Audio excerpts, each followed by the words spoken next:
Hello friends, स्वागत है आपका अपने channel the study with SKP में। पिछले वीडियोस में हम लोग जो था भारतीय इतिहास को पढ़ने में आसान हो इसके लिए उसको 3 भाग में बांट दिया गया था, प्राचीन, मध्यकालीन और आधुनिक। इसके बाद जो है सबसे पहले इतिहास को जो बांटने का काम किया था वो क्रिस्टोफ सिलियरस ने किया था। इनका जन्म 1638 में हुआ था और मृत्यु 1707 में हुआ था। ये जर्मन के इतिहासकार थे। यहाँ तक कि हमने पिछले वीडियो में पढ़ाई कर लिया था। देखिए, अगर पिछली वीडियो जो आपको पसंद आई है तो उसको भी लाइक कर दीजिएगा, अपने दोस्तों के साथ उसको शेयर कीजिएगा, और अगर मेरे चैनल पर नए होंगे तो आप उसको सब्सक्राइब कर दीजिएगा ताकि जो भी हम वीडियो डालें वो आपको सबसे पहले आपके तक में पहुँचे और उसका नोटिफिकेशन आपको मिले, ताकि आपको वीडियो देखने में आसानी हो और समझने में आसानी हो। तो चलिए आज का वीडियो हम लोग स्टार्ट करते हैं बिना देरी किए हुए। आज का देखिए जो वीडियो स्टार्ट होगा वो प्राचीन भारत, अब इंसेंट हिस्ट्री स्टार्ट हो गया है। और आपको पता होगा कि इंसेंट हिस्ट्री पढ़ने के लिए, ठीक है, यानी कि इतिहास को पढ़ने में आसानी हो, हम कितनी आसानी तरीक़ा से इतिहास को पढ़ लें, उसके लिए देखिए किसी चीज़ को पढ़ने के लिए सबूत की ज़रूरत होती है कि हम पढ़ेंगे कहाँ से, कैसे पता करें कि प्राचीन इतिहास है या मध्यकालीन इतिहास है या आधुनिक इतिहास है। तो इसके लिए देखिए जो स्रोत है, जो सबूत है वो 4 सबूत हैं, ठीक है। 4 स्रोतों से जानकारी प्राप्त होती है। यहाँ पे आप देख सकते हैं कि 4 स्रोतों से उसकी जानकारी प्राप्त होती है। जो सबसे पहला होता है वो धार्मिक ग्रंथ है। जो धार्मिक ग्रंथ है जैसे महाभारत है, रामायण है, बौद्ध धर्म के कुछ ग्रंथ हैं, जैन धर्म के कुछ ग्रंथ हैं, उन चीज़ों से प्राप्त होती है। उसके बाद कुछ जो होते हैं ऐतिहासिक ग्रंथ होते हैं, उससे जानकारी प्राप्त होती हैं। उसके बाद देखिए भारत में जो विदेशी लोग थे जैसे ह्वेन-त्सांग है, इब्न बतूता हैं, मेगास्थनीज है, ये सब विदेशी जो थे वो लोग राज दरबार में घूमने के लिए जब जाते थे किसी राजाओं के टाइम में, तो उन्होंने जो अपनी पुस्तक लिखी है उनसे पता चलता है कि यह इतिहास कितनी लंबी रही है, कितनी छोटी रही है। इतिहास की घटनाओं से हमें जानकारी होती है, रूबरू होती है। उसके बाद जो आता है पुरातत्व संबंधी साक्ष्य है। देखिए समय के अनुसार सभी चीज़ों की खुदाई हुई और खुदाई से जो पुरानी चीज़ें मिली उन्हें हम लोग पुरातत्व संबंधी साक्ष्य कहते हैं, यानी पुरानी चीज़ों से मिले उसको पुराना सामान को पुरातत्व कहते हैं। तो ये जो 4 चीज़ें हैं, धर्म ग्रंथ, विदेशी ग्रंथ, विदेशियों का विवरण और पुरातत्व संबंधी साक्ष्य, इन चीज़ों को मिला करके एक ऐतिहासिक स्रोत में हमें पढ़ा जाता है, जिसको हम लोग प्राचीन, मेडाइवल और आधुनिक में हम लोग पढ़ेंगे। तो चलिए सबसे पहला जो इसमें प्राचीन भारत है उसको हम लोग प्रारंभ करते हैं और देखते हैं कि धर्म ग्रंथ तथा ऐतिहासिक ग्रंथ से मिलने वाले महत्वपूर्ण जानकारी कौन कौन है। तो देखिए धर्म ग्रंथ, अगर हम बात करें धर्म ग्रंथ की, तो भारत में सर्वप्राचीन जो वेद है, जो धर्म ग्रंथ है वह है वेद। भारत में सर्वप्राचीन वेद कौन है, तो वह है वेद। और अगर हम वेद की बात करें, वेद को लिखने वाले, वेद को किसने लिखा या किससे पता चलता है, तो यह जो इसको लिखा है उसने लिखा है महर्षि कृष्णद्वैपायन वेदव्यास ने, ठीक है। किसने लिखा है, तो महर्षि कृष्णद्वैपायन वेदव्यास ने, ठीक है, इस वेद को रच दिया। वेद की संख्या कितनी है इसको हम लोग आगे पढ़ेंगे। यह रहा आपके सामने वेद का पुस्तक, ठीक है। अब देखिए वेद जो है वह वसुधैव कुटुम्बकम का उपदेश देता है। वसुधैव कुटुम्बकम का मतलब आप लोग एक चीज़ आपने पढ़ा होगा किसी क्लास में कि अयम नेजह पेरोवेति गन्ना लघु चेत साम उदार चरिता नाम तू वसुधैव कुटुम्बकम, यानी अपना और नीच का जो अपना है, उसका है, मेरा है, तुम्हारा है, इसका जो लोग बोध करवाते हैं, जो लोग ये समझते हैं कि यह मेरा है, तुम्हारा है, वह नीच भाव जो लोग होते हैं, जिनकी सोच छोटी होती है, वह ऐसे करते हैं। लेकिन जो उच्च विचार के लोग होते हैं उनके लिए वसुधैव कुटुम्बकम होता है, यानी कि पूरा जो पृथ्वी है, पूरा जो प्रदेश है वह एक परिवार के समान होता है। तो यही जो वेद है, वेद भी यही देता है कि सारा संसार के लोग जो हैं आपका एक परिवार की भांति है, आप इनको मानिए, ठीक है। तो उपदेश ये देता है वेद वसुधैव कुटुम्बकम का। अब वसुधैव का मतलब समझ चुके हैं कि वसुधैव कुटुम्बकम का मतलब क्या होता है। कुटुंब का मतलब परिवार। उसके बाद देखिए भारतीय परंपरा वेदों को नित्य तथा अपूर्णीय मानती है। भारतीय जो परंपरा है वह वेद जो है, वेद को मानता है ऐसा कि इसका हमेशा जो है संकलन होते रहा और अपौरुष है। इसको लिखने वाला कोई पुरुष नहीं बल्कि कोई शक्तियाँ हैं, कोई अदृश्य शक्तियाँ हैं जिसने इस वेद को रचा है, ठीक है। तो इस तरीक़ा से हम लोग इस वेद के बारे में जानकारी हमें मिला। उसके बाद अगर देखें कि वेदों की संख्या कितनी है, तो वेदों की संख्या भारत में जो है पूरे विश्व में की अगर बात करें तो 4 है। वेदों की संख्या टोटल 4 है, जिसमें सबसे पहला जो आता है उसको हम लोग कहते हैं ऋग्वेद, जिसको दूसरा आता है उसको कहते हैं यजुर्वेद, तीसरा जो आता है सामवेद और चौथा जो आता है अथर्ववेद। यह 4 प्रकार के जो है वेद हैं, ऋग्वेद, यजुर्वेद, सामवेद और अथर्ववेद। अगर इन्हीं चारों वेदों को हम मिला दें, ठीक है, इन्हीं चारों वेदों को अगर हम मिला दें तो इन चारों वेदों को मिलाकर कहा जाता है संहिता। क्या कहते हैं, संहिता। जय संहिता नहीं, सिर्फ संहिता, ठीक है। जय संहिता किसी और को कहते हैं, संहिता कहते हैं चारों वेदों को मिला करके, ठीक है। अब इन चारों वेदों के बारे में जान गया कि चारों वेदों को मिलाने के बाद संहिता कहा जाता है। तो चलिए अब बारी बारी से हम लोग वेद के बारे में पढ़ लेते हैं। तो सबसे पहला इसमें वेद है ऋग्वेद। ऋग्वेद को हम लोग देखते हैं ऋग्वेद क्या है।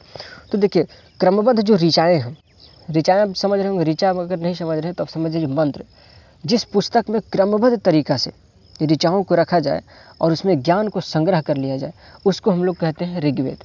ऋग्वेद किसे कहते हैं आपको पता चल गया होगा कि ऋचाओं के क्रमबद्ध संग्रह को ऋग्वेद कहा जाता है। ऋग्वेद की अगर बात करें तो इसमें 10 मंडल यानी कि 10 जो हैं इसमें अध्याय हैं, चैप्टर हैं, 1028 इसमें सूक्त हैं यानी सूत्र हैं और 10,462 ऋचाएँ हैं। ठीक है, ऋचाओं के मतलब मंत्र हैं। अगर आपसे पूछे कि ऋग्वेद में कितने मंडल हैं तो वो 10 हैं। सूक्तों की संख्या कितनी है तो 1028 है, 1028। और मंत्रों की संख्या कितनी है तो 10,462 इसमें मंत्र हैं। अच्छा, ऋग्वेद को जो पढ़ता है ना उसको होत्री कहते हैं। उसको क्या कहते हैं तो होत्री कहते हैं। ऋग्वेद को जो ऋषि पढ़ता है, जो महात्मा पढ़ता है, उसको हम लोग होत्री कहते हैं। यानी ऋग्वेद को जिसने पढ़ लिया उसको होत्री कहते हैं। उसके बाद इस वेद से आर्य के राजनीतिक प्रणाली एवं ईश्वर की महिमा के बारे में जानकारी मिलता है। अगर ऋग्वेद को कोई पढ़ता है तो आर्य लोग भारत में किस तरीक़ा से आए, कैसे आए, उनका निवास कहाँ कहाँ हुआ, इसकी जानकारी मिलता है। और ईश्वर की महिमा के बारे में उनकी जानकारी मिलता है कि ईश्वर आखिर है क्या, ईश्वर ने किस तरीक़ा से वेद को रचा, कैसे उन्होंने धरती को रचा, इसके बारे में उनकी महिमा को जानकारी मिलता है कि बादल कैसे बना। ये जो आप यहाँ पे पढ़ते हैं उन सभी चीज़ों का जानकारी जो मिलता है वो ऋग्वेद से मिलता है। विश्वामित्र द्वारा इसमें रचित एक मंडल है, ठीक है, ऋग्वेद का तीसरा मंडल, जिसका रचयिता कौन है तो विश्वामित्र है। इन्होंने सूर्य देवता को समर्पित एक मंत्र है प्रसिद्ध, जिसको हम लोग गायत्री मंत्र कहते हैं, जिसका रचना हुआ है। किन सब मंडल में है तो ऋग्वेद के तीसरा मंडल में, और इसको लिखने वाले हैं विश्वामित्र। इसका 9वें मंडल में सोम देवता का उल्लेख है। ठीक है, 9वां जो मंडल है उसमें सोम देवता का उल्लेख है और तीसरा मंडल में सूर्य देवता है उनका। ठीक है, वो सावित्री को समर्पित गायत्री मंत्र है। ठीक है, तो इस तरीक़ा से हम लोग ऋग्वेद में। ठीक है, अब उसके बाद अगर देखें तो इसका जो 8वां मंडल है इसमें हस्तलिखित ऋचाओं को खील कहा जाता है। अगर आपसे पूछे कि हस्तलिखित ऋचाओं को ऋग्वेद में क्या कहा जाता है तो उसको खील कहते हैं। हस्तलिखित ऋचाओं को क्या कहते हैं तो खील कहते हैं। यह ऋग्वेद के कैवें मंडल में है तो वह 8वां मंडल में है। ठीक है, उसके बाद चतुष्य वर्ण समाज की कल्पना का स्रोत ऋग्वेद के 10वें मंडल में वर्णित पुरुष सूक्त से है। 10वां मंडल में एक पुरुष सूक्त है जिसमें यह बताया गया है कि भारत में जो समाज थे वो 4 प्रकार के समाज थे। ठीक है, 4 प्रकार के समाज थे और 4 तरह के यहाँ पे लोग थे और ये चारों लोगों को मिला करके एक वर्ण बनता था। ठीक है, वर्ण था। इस वर्णों को अगर हम बात करें कि वर्ण ये आए कहाँ से, तो लोग कहता है इस ऋग्वेद में कहा जाता है कि यह जो वर्ण थे वो ब्रह्मा से उत्पन्न हुए थे। ठीक है, अब ये वर्ण कौन कौन है तो देखिए ब्रह्मा के आप लोग फोटो माइंड में रखिए कि ब्रह्मा का फोटो किस तरीक़े से होता है, क्योंकि आज तक वही लोग ध्यान में रखता है, क्योंकि ब्रह्मा को तो किसी ने देखा नहीं है। लेकिन इस पिक्चर के काल्पनिक रूप से जो बनाया गया उसमें ध्यान रखिएगा कि ब्रह्मा का जो मुख है, ठीक है, वहाँ से उत्पन्न हुए ब्राह्मण, यानी कि गर्दन से ऊपर जो इलाका है वहाँ से उत्पन्न कौन हुए हैं उसको कहते हैं ब्राह्मण। ठीक है, जो पूजा वगैरह करवाता है। उसके बाद भुजा से, जो दोनों भुजा है, जो दोनों बाह है, ये लड़ने का काम करता है। जो सीना है ये लड़ने का काम करता है, तो इससे उत्पन्न हुए क्षत्रिय उत्पन्न हुए भुजा से। उसके बाद जो सीना के बाद जो नीचे का है, उदर है, जांघ है, ये सभी जो उत्पन्न हुए हैं जांघ से, ये हुए हैं वैश्य। यहाँ से क्या हुए हैं तो वैश्य हुए। उसके बाद पैर, जांघ के बाद नीचे जो पैर है, पैर से उत्पन्न हुए शूद्र। पैर से उत्पन्न कौन हुआ है तो शूद्र। ये 4 प्रकार के जो वर्ण उत्पन्न हुए हैं वो कहा जाता है कि ब्रह्मा से उत्पन्न हुए हैं। ठीक है, ऋग्वेद में प्रयोग किया गया अधन्य शब्द, अगर ऋग्वेद में कहीं पे आपको अधन्य शब्द मिलता है तो वह गाय के लिए प्रयोग किया गया है। ठीक है, अब उससे पूछेगा भी क्वेश्चन कि गाय के लिए ऋग्वेद में किस शब्द का प्रयोग किया गया है तो अधन्य शब्द का प्रयोग किया गया है। या अधन्य शब्द ऋग्वेद में किससे संबंधित है तो गाय से है। देखिए, हम क्वेश्चन आपको बनाकर नहीं दे रहे हैं। अगर एक क्वेश्चन बना देते कि ऋग्वेद में प्रयोग अधन्य शब्द किससे संबंधित है गाय से, तो आप सिर्फ इसको रट लेते। ठीक है, लेकिन आप यहाँ से क्वेश्चन, हजारों क्वेश्चन बना सकते हैं। जैसे ऋग्वेद में प्रयोग किया गया अधन्य शब्द किससे संबंधित है तो गाय से। गाय से ऋग्वेद में संबंधित कौन सा शब्द है तो अधन्य शब्द है। ठीक है, तो यहाँ पे हम 2 क्वेश्चन बना दिए। तो इसी तरीक़े से हम 1 लाइनर बता रहे हैं। अब 1 लाइनर अगर ऑब्जेक्टिव टाइप को बताते तो आप एक ही क्वेश्चन याद कर पाते। अब आप इसको क्वेश्चन बनाइए कि कितना बना पाइएगा। ठीक है, वामना अवतार के 3 पदों के बारे में जानकारी जो ऋग्वेद से ही मिलता है। वामना पद आपको पता होगा कि विष्णु का अवतार है वामना अवतार। इसमें उन्होंने अपनी जो पूरी धरती है ठीक है, पूरी धरती, पूरी आसमान और पूरी पाताल को इन्होंने 3 पग में माप लिया था, उसके बारे में बताया गया है। तो यह ऋग्वेद में ही जानकारी मिलता है।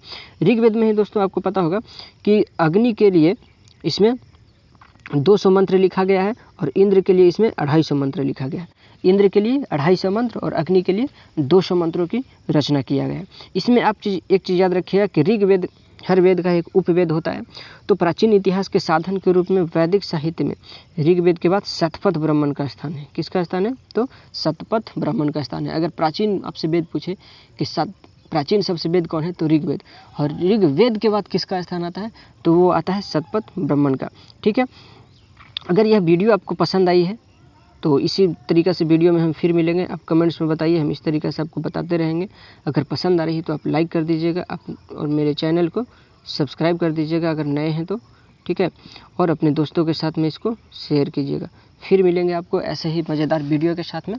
तब तक के लिए धन्यवाद।